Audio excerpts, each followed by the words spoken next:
In 1992, I dared myself to try stand-up comedy one time because I was at a low point in my life. I had a business failure and it was this dream, this thing of making people laugh. So check this out. This was back in 1992. Did anybody ever notice that every other small town in New England takes one little small historical fact and makes it the greatest event in the world?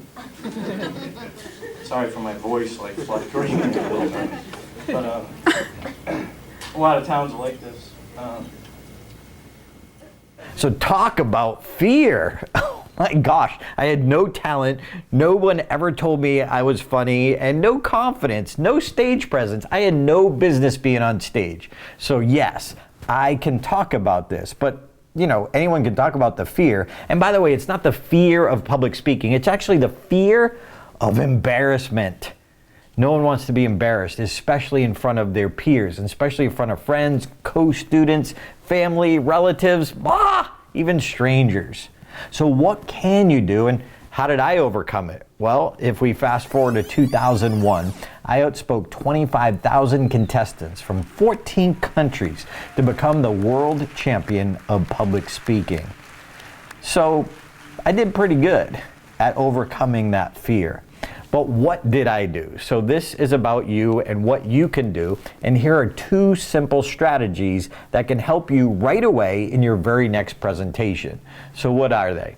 Well, I look back at what worked for me back in the day. Back in the days of sitting outside of a stand-up comedy club in my little 1976 brown Volkswagen Rabbit. I don't even think they make Rabbits anymore. And I would be panic-stricken. I would sit out there in the car, freaking out about going in.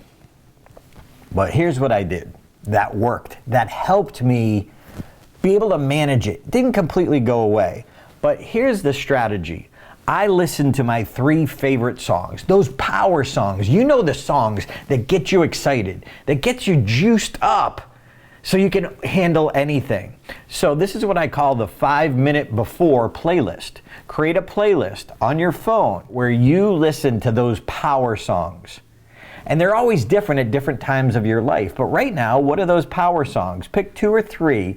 And 5 minutes before class, 5 minutes before you have to give a speech, steal out into another room, outside, away from everyone, and just jam.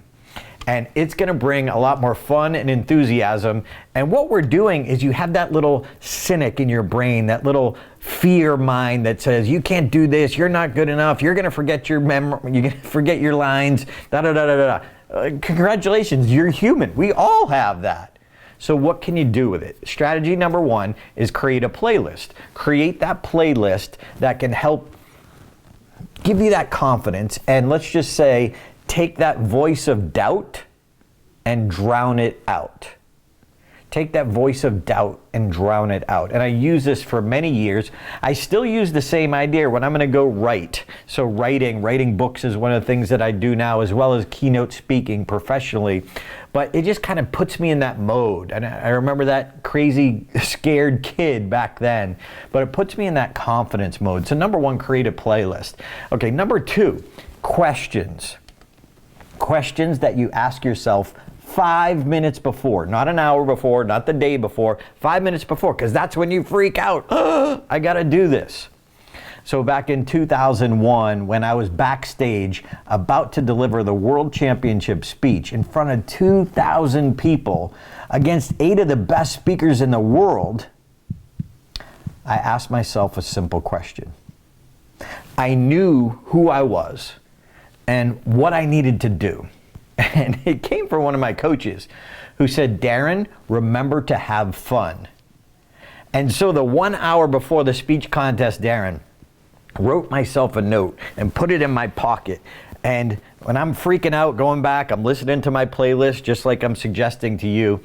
And I checked out my shoulders. I pulled out this note out of my pocket and it said, remember to have fun. And my whole physiology changed. Now, it didn't mean I was gonna rock it, but what it did mean is I had more confidence, I had a better opportunity. What will you do with that? will I have fun? If you want your audience to have fun, I'm sure you want to entertain your audience and amuse them. Well, they're never going to have fun if you're not having fun. It starts with you. And that little simple strategy helped me be in the moment, be present under the pressure of my life. And it worked. So since then, I've been teaching students around the world. I've spoken in 44 different international cities, every state in the country. I get to do what I love to do. So what I did is I developed 4 questions that now and my students ask themselves just before they take the stage, whether it's online, whether it's virtual, or whether it's live. So what are the 4 questions? Write these down. So number 1, what is my intent? What is my intent? And your intent should always be for the audience. As my coach taught me, Mark Brown, he said, Darren, it's your story, but it's for them. It's your story, but it's for them. So, what is your intent? Get clear, and it should be audience focused. You want to help somebody. Somebody in the audience has been through a challenge that you've been through. They need to hear your story. Your story could impact their life if you're willing to tell it. So number 1, what is my intent? And it should never be, I want to look good. I want to get a grade. I want to get an A. No. Your intent should be audience focused. If you help the audience, if you serve the audience, you're more likely to get the better grade. Why? It's a side effect, not the intent. Number 2, am I present? Am I right here, right now with this audience? Look, I had problems when I come in. After class, those same problems are going to be there. But right now, you have this opportunity for you to grow and for you to influence people. Trust me, I know you're sitting there right now, and some of you might be thinking, I'm never going to be a public speaker.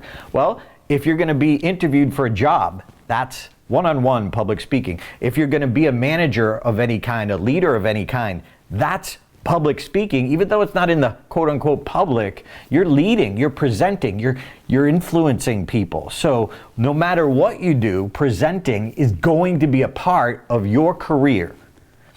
Even if you're in IT and you're trying to convince managers of doing this or not doing that, it's still convincing and presenting. Make no mistake. This one skill that maybe is a fear, just like it was for me, could be the key to getting the job that you want at the price or the pay that you want.